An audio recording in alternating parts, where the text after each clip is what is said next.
Welcome to the Toffee Blues, your source for all things Everton, and welcome to the pre-season roundup. We're going to be looking back on Everton's performances and results over the last month or so in the pre-season and the build to the campaign. Obviously, the season gets underway for us on Saturday against Fulham.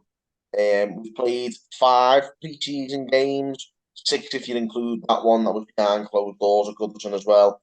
Um, the one thing I will say is about the pre-season, I know results don't really matter, but it's nice that we haven't lost one. I mean, it's about nice to have not seen Everton get beat for now about 3 months now. So I'll Yeah, take that any day of the week. But yeah, obviously lots to ponder because most of the games have been low scoring. We know we're still struggling up top.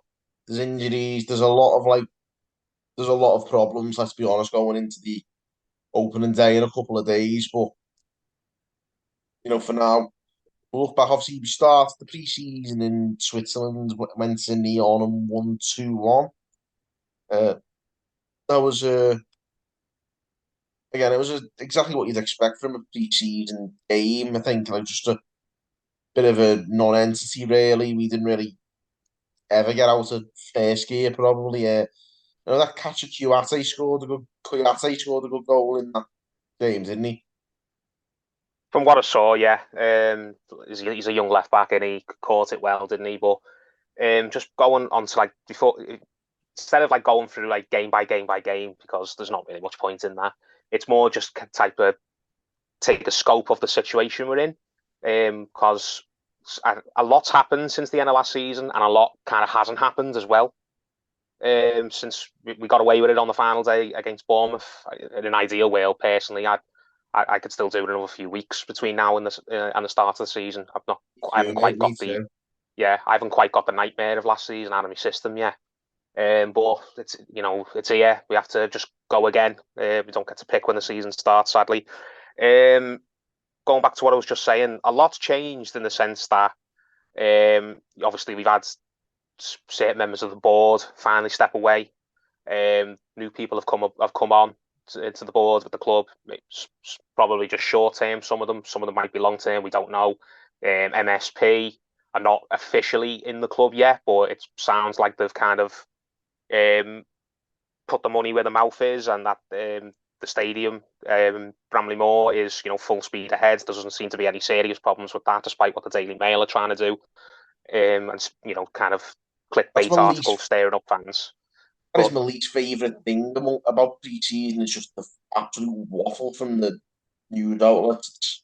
well, they've got to think of something to write about, and there isn't much to write about in terms of transfers for Everton, is there? And we are a sort of hot topic within the English football right now because of just the chaos that's been going on the last few years and the fact that it's not resolved. But yeah, a lot's changed in the sense of behind the scenes at the club, but it's also not changed because when we haven't really fixed many problems.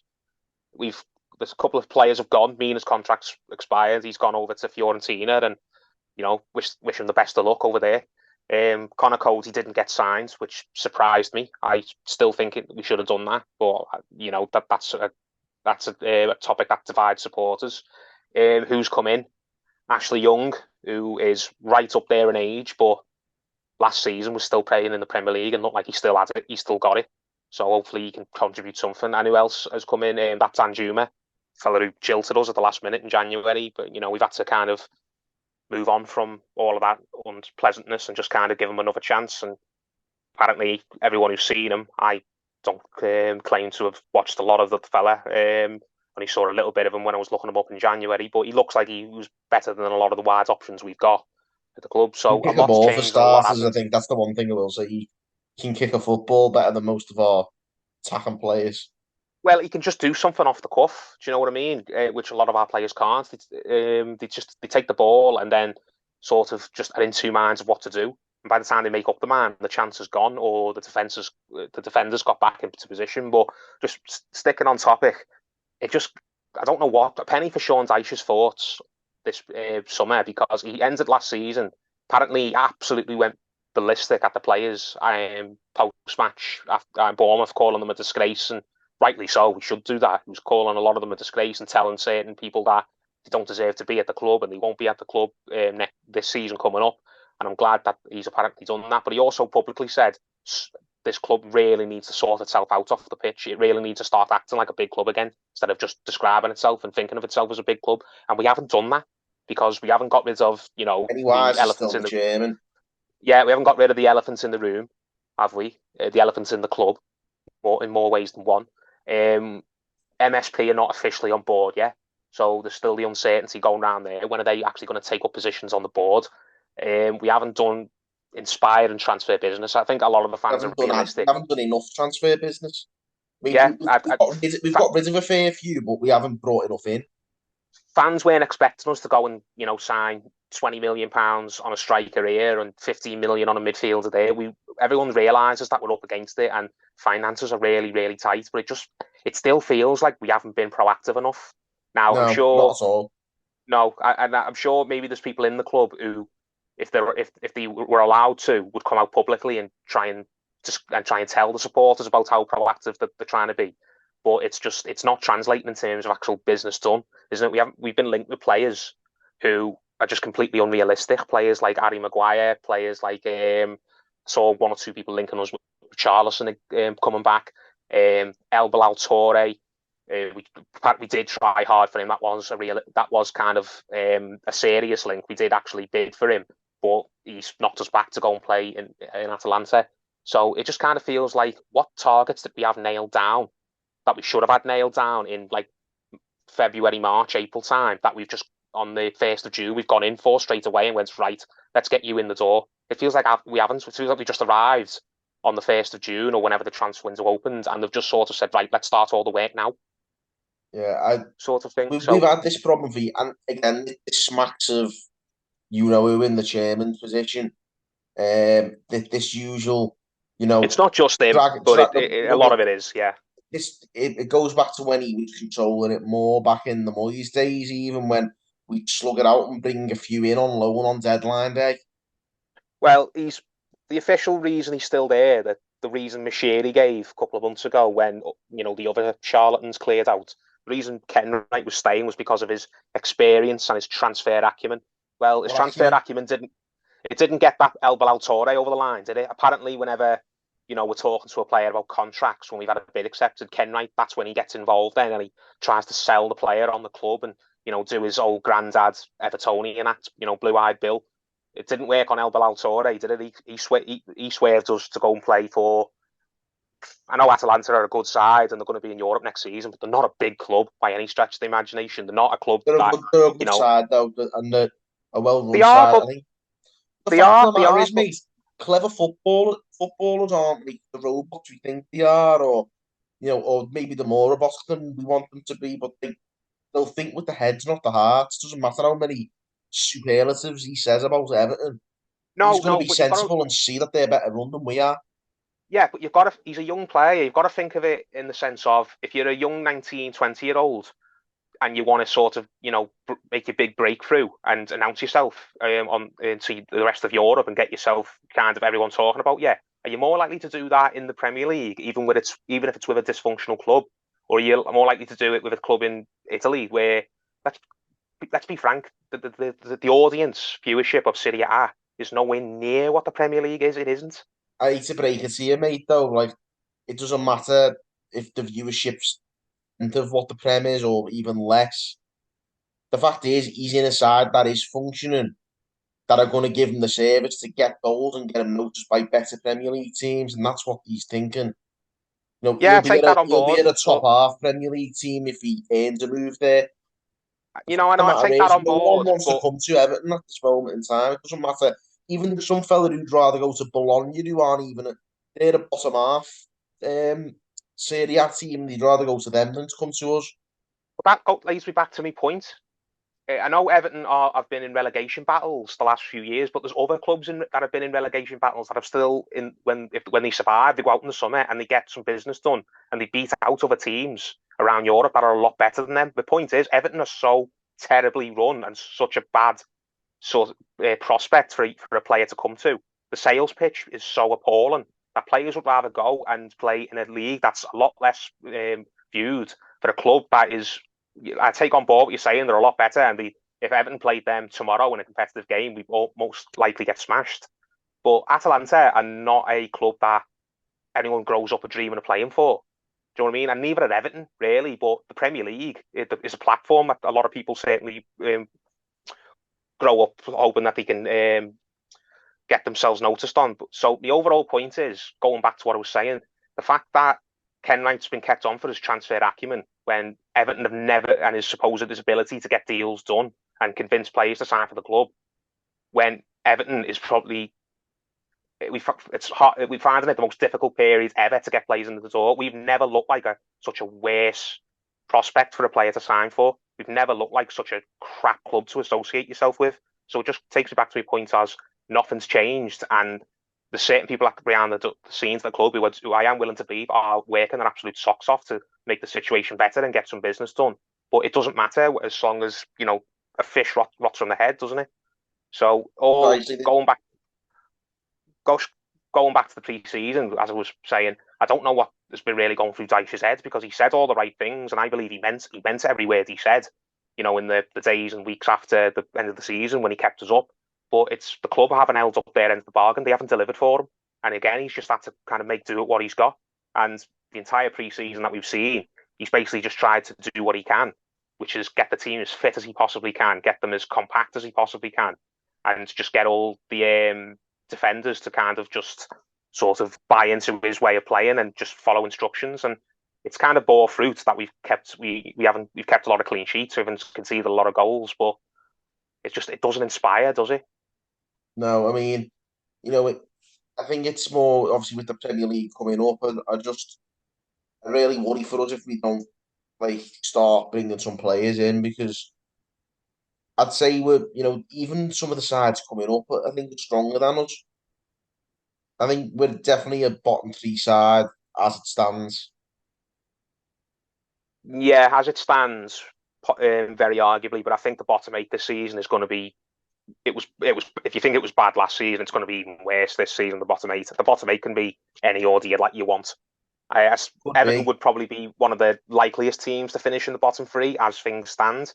But there's a lot of clubs who are in the bottom half of the table, who are traditionally in the bottom half of the table, and who you'd pick to be in the bottom half again this year, who they've got a lot of problems themselves. The Wolves are a mess. Lopetegui's apparently out the door, and they're going to bring in Gary O'Neill. And they've got, they're right up against it with FFP themselves. Bournemouth got rid of Gary O'Neill for God knows what reason when he did a very, very handsome job with them. Who's their new manager? They haven't, I forget his name. No one, no one who would make you sit up and take notice. Luton, uh, Luton, it's a fairy tale for them. I don't really think they've made any signings that are going to expect. No one's expecting them to stay up the season. If they do, it's an absolute miracle, and good on them if they do. But if there's any team, if you had to pick one team to go down this season, just one, I think Luton would across the board be everyone's universal pick. Sheffield, I don't really know about them. I think they've got an experienced group, and they've got a manager who's been there a while and he's quite settled. But again, have they got any match winners, individual quality in their team? Don't know. And yeah, the list goes on. Do you know what I mean? Brentford are not going to have Ivan Toney, who's by far their best and most important player. So just sticking back with Everton, we're very, very lucky that we've had another sort of just disastrous pre-season, another disastrous, couple of months, really, of just the people at the club, at least the people in the most powerful positions, not having a clue what they're doing and being absolutely hopeless. And not in any other area of football, really, that would just seal Everton's fate as nailed on to go down. But we're still not nailed on to go down, in my opinion. Not nailed on. And it's not because we've done anything right, it's just because there's other clubs around us have got their own problems. Yeah, well, it's a good point, but everything for me at the moment pointing towards. I really fear that we could be running close to like a points low record. To be honest, like not maybe not Derby bad, but like remember like the Aston Villa side that went down. I feel we could be cut adrift as rock bottom this season. I, Oh, and if I think unless we get an injury, we get injuries to four or five, first team players at the same time. I don't think it will be that bad. I think we will get to 30 again, because mainly because of Sean Dyche and his organisation. I think we'll get to 30 again, but 30 points is not enough to keep you up. So as things stand, I think we'll get to about 30, but I couldn't make a solid case for us to get much more than that. And if we don't get 37, 38, then what did we get last season? 36 and stayed up by the skin of our teeth. 36 kept us up, but I don't think 36 will be enough this time. I think you need to get plus 40 to be safe. I think anything less than 40 and you're relying on luck. And I don't see us, as things stand, getting to 40.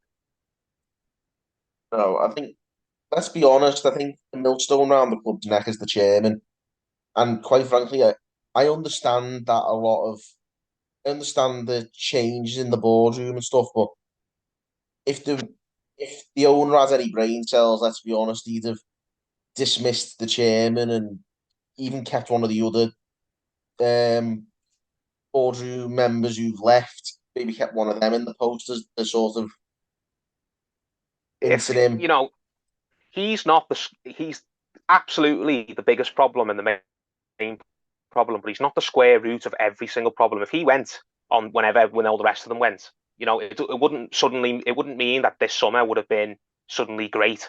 All of us, and that we'd have actually got these deals for players done that we were looking for. We have no It's way of all knowing that, now but it would have lifted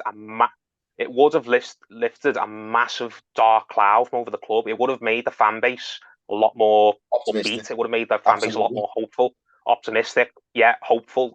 Less arsey, less hysterical, and that hopefully atmosphere that would have been around the club had Kenwright been removed probably could have made a big difference in maybe getting one or two players who we've been in for over the line. Maybe they would have seen the social media sort of vibe. Maybe their agents would have said to them, "Okay, I think that if you go to that club now, because that club has kind of got their way, those fans will give you a bit more of a chance."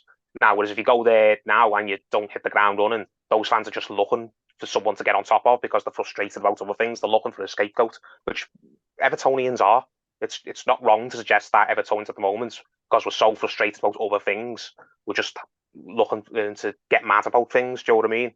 Yeah, I think So I'll be honest. In particular, I think Neil Mopey's been getting a hard time recently. I don't rate him, by the way. I don't think he's a great signing or not, but saw someone the other day saying that.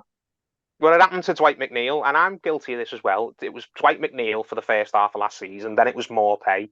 We've had it in seasons before that. It's a woe be on and off, isn't it? Sometimes people like him, sometimes people can't stand him. It was Jordan Pickford a couple of years ago when he had some wobbly runs of form. It was such a frustrated fan base in need of just clarity and a little bit of inspiration and a little bit of hope that we take it out on people who are not really the causes of the major problems. They're No, and just a lot of small people, a problems, lot of the people, small cogs in the machine. yeah, they don't deserve it. A lot of them, but like you say, I think getting rid of the real root of the problem, like namely the chairman and the owner, them They're two easy going, decisions to change make, it. and we don't make them. They're easy. They're so blindingly obvious, and they'll at least in the short term will make things a little bit better. As I said, I don't believe that just if the chairman had gone when Denise and Graham Sharp and all that went out this summer, suddenly would have been fantastic. It could have gone the exact same way it's gone, but at least the supporters would feel better about it. But just getting back to the pre-season games, as I mentioned, Sean Dyche has kind of done all he possibly can do, which is just get the team really players that he's got to work with, get them really fit, get them really organised, and bring a little bit of experience in to help younger players who have maybe at times last season shrunk a little bit under the pressure. Players who I think have got ability and might be really important for us in the years to come. But last season, when things got really, really sort of dark and muddy, and they went inwards a little bit, and the performance has dropped off. Players like I think Patterson, the right back, players like And Anna even. Onana to an extent, yeah. Obviously, we'll Who have else? Brandthwaite as well this season, who wasn't here last year, but he's in that Yeah, sort of bracket of age bracket, isn't he? yeah, but I'm talking more about players who were here last season who I think have got ability and could be really important for us, and I absolutely want them to do well. But there were times last season where I felt like they were really, really underperforming on the pitch, and Patterson was one of them. I know he had injuries as well. You got to take that into account. He was in and out, and he probably didn't get up to his full speed at times. Onana was another one. I think Gay was definitely had some really bad stinker performances, even though he's an important player. So I just hope that all these players who are coming into the group this year, like Branthwaite and who else is the kid who's come back off from on loan? Tom Cannon. I don't think he's officially gone out yet, has he? He hasn't gone anywhere else yet now, but I No, think he will go away on loan again. he probably will, but not until we get something sorted out. But players who are coming into the group who weren't here last year and players who were here last year and maybe had a hard time, I hope they've all got like a sort of new lease of life and they're really looking forward to working under Dyche for a full season. He's just got them really fit. He's got them really organised. And pre-seasons are hard, aren't they? I do agree that the results don't necessarily matter. I think in pre-season, you just need to you could lose every single game and you could still learn a lot from your pre-season because you're learning which players you can't use. I'd rather did that. I'd rather lose every game in pre-season, get thumped, as long as it meant that there were certain players who the club know, right, we've given them a chance, we cannot use them. It happened a couple of years ago. We had the likes of Besic and Ashley Williams playing in pre-season, and Marco Silva and Brands took one look at them and thought, no, get rid. Klasan was another one, wasn't he? They had one look at him and they thought, no, we can't use him, sort of thing. So I'm glad this pre-season's been educational, that we've actually looked like there's certain players who, when they play into the Sean Dyche system, and really organised and a low block, that they can keep the goals out. Other than Michael Keane, I don't want to see him anywhere near the team, but I liked the look I of hate to the. break it to you, mate. He's going to start.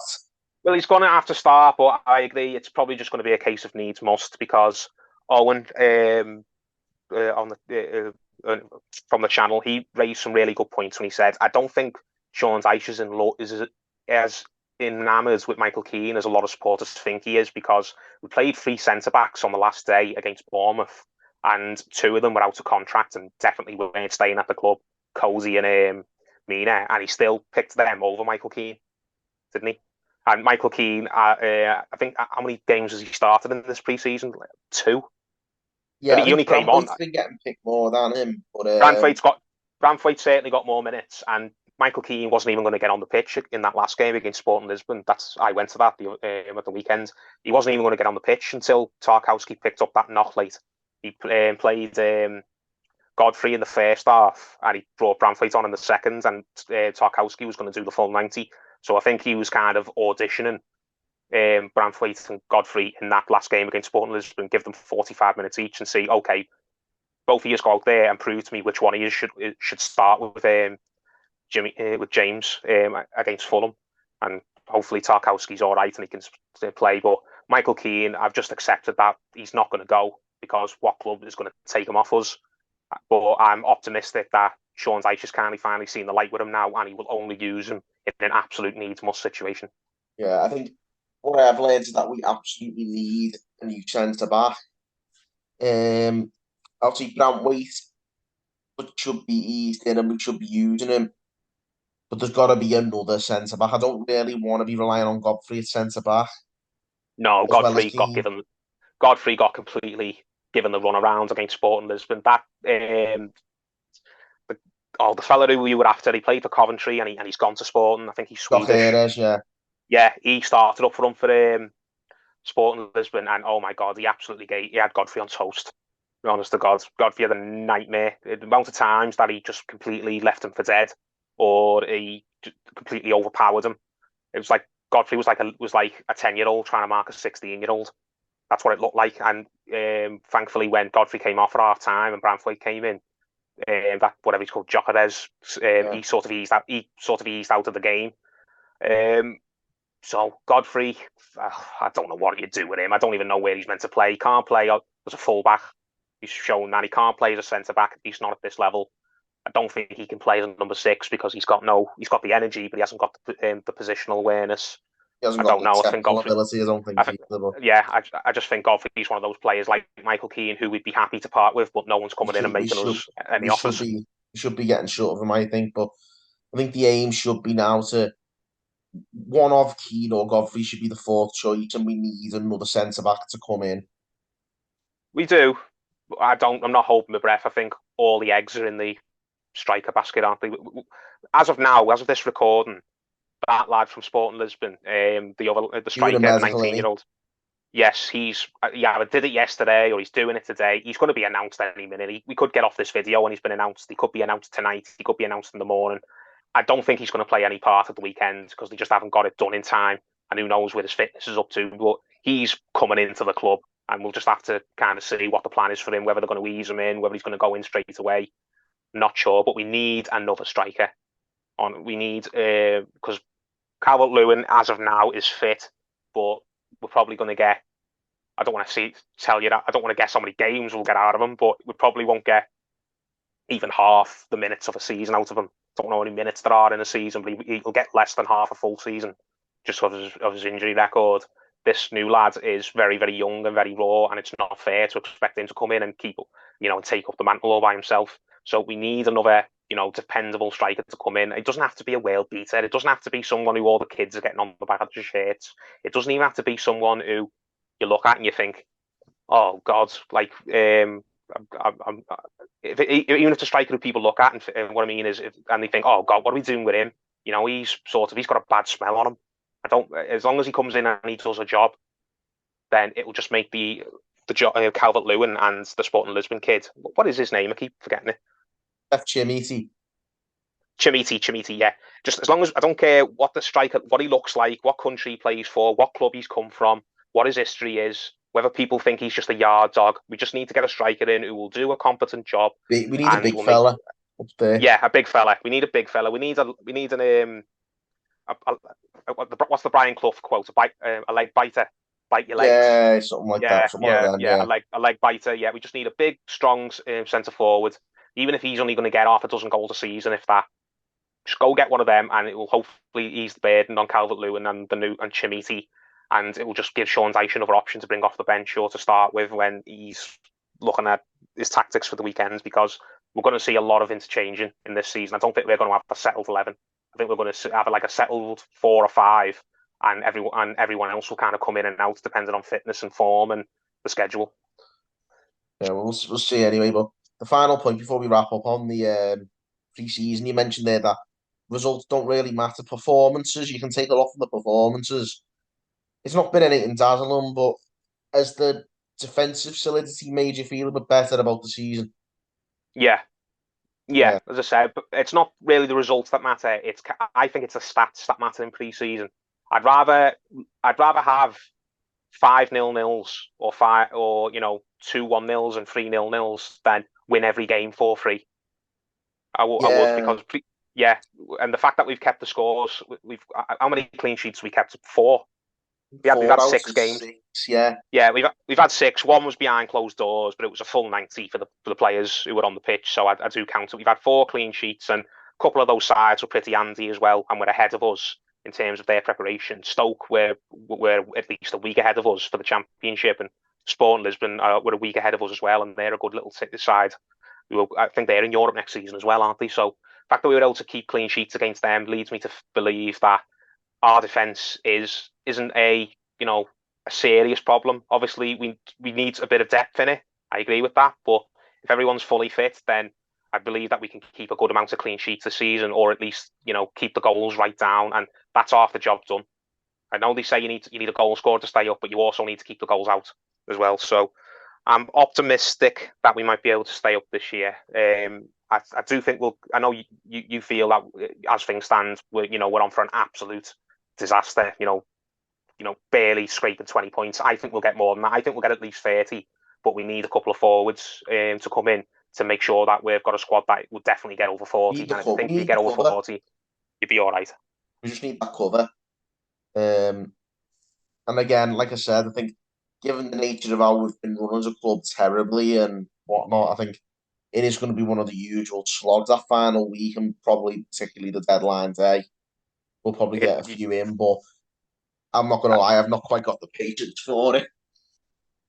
You've just hit the nail on it, mate. A slog. That is what I think this season is going to be. A really long,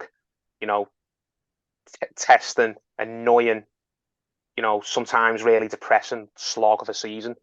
But I don't think it'll be quite as nerve-wracking as last year. I think that we, for the most part, will just about stay out of it. I don't think we're going to be anywhere near the top half of the table. I think No chance. No. As long as we can get 40 plus points, then I'm happy with that. Well, not happy because we're a big club and we should have high standards, but I would accept that 40 plus points, anywhere from 13th to 16th. That will be progress, won't it? It'll be, laying some foundations down, get some more clean sheets, get some young players developed, get a couple bit more business done, balance the books as best we can, and just think ahead to the next season when we're in Bramley-Moore. So that's all I can sum up. We're going to have some bad times this season. We're going to have some really horrible days where we get smacked. Probably some humiliating days as well that are going to be really, really sore. But as long as the end goal's achieved, then it will be worth it in the end. And I'm reasonably confident that the end goal will be achieved. Nothing more than that. It'll just be a C, a C pass grade. Fingers crossed. I'm happy with that. If this season, we'll just hang in there. That's all we can do. Yeah, yeah. But yeah, not the most optimistic, but like I said, that was our sort of wrap up with the pre-season, our kind of season preview as well, a little bit in there as well. But Just a kind of state of play sort of thing. Yeah, yeah, bringing you up to speed really after much a nice, not quite long enough summer off, but we're back to it on Saturday, and let's get us started eating. Let's fast on our seatbelts for another bloody 10 months of this usual stuff as well. So, it's uh, Everton. it's exactly.